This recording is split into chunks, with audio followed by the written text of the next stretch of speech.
You walk into a stadium alone. You are quiet. You are careful. You would never scream at a stranger. Then the crowd roars, and something in you roars back.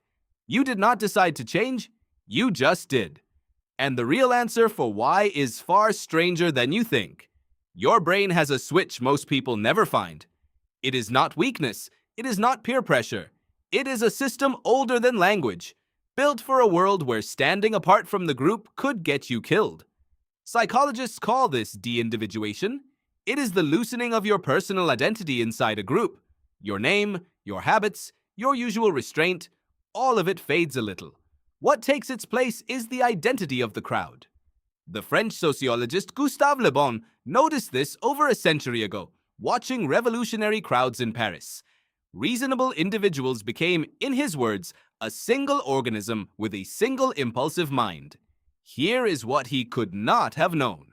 Your ancestors needed this switch to survive.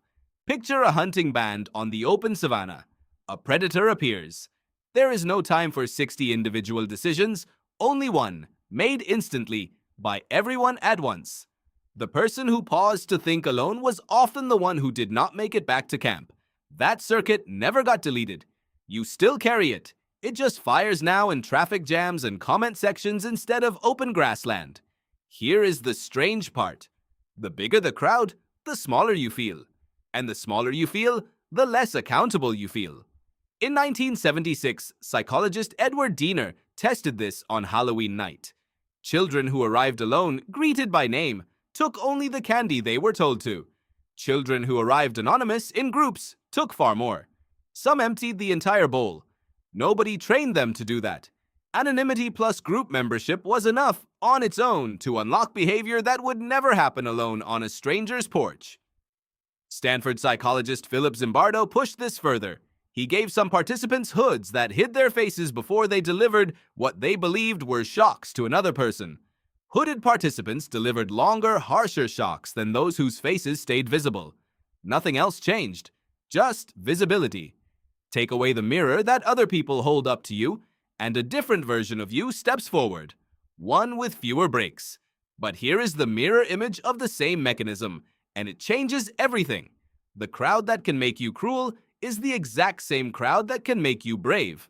Soldiers do not run toward gunfire for a paycheck. They run because the person beside them is running, and shared fear is somehow survivable in a way solitary fear is not. Strangers pull people from wrecked cars in seconds without a plan, because someone beside them moved first. So what decides which version shows up, cruelty or courage? Researchers who studied this after Zimbardo found the deciding factor was rarely the size of the crowd. It was the crowd's identity. Formless and anonymous, the worst instincts surfaced. Bound to something with a name and a purpose, the same loss of individual self produced generosity instead. The mechanism is neutral. The story you are told about who the group is decides what it does with you. Think about your own life outside stadiums and protests. A meeting where everyone nods along with a bad idea. A group chat where a joke escalates further than any one person alone would have taken it.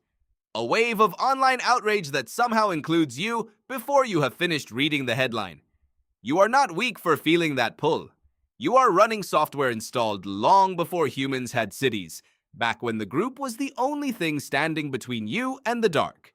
Knowing the mechanism will not switch it off, but it buys you something almost as useful, a half-second of warning. The next time you feel your voice rising with everyone else's, you can ask one question your ancestors never had time to ask. Is this still me? Or is this the crowd wearing me for a while? You walked into that stadium alone. You will walk out alone too. But for a few hours in between, you were never really by yourself at all.